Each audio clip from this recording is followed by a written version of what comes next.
Sveiki visi gimę po žuvų ženklu. Pažiūrėkime laikotarpį nuo gegužės 6 iki gegužės 12. Laikotarpio perspektyvos. Ko vengti.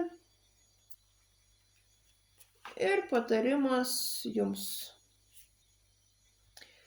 Žuvų laukia toksai gana įdomus periodas, kai jūs pasiryšite nutraukti viską, kas jums nebetinka, kas neteikia jokios naudos, jokio pasitenkinimo.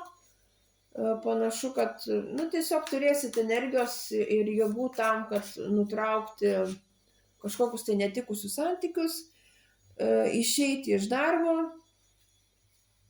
jeigu jūs netenkina ta vieta, tiesiog viską keisti, kas jums nebetinka.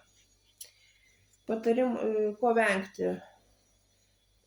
Venkite vėlimusi į konfliktus. Su nieko nekonkuruokit, su nieko nekonfliktuokit.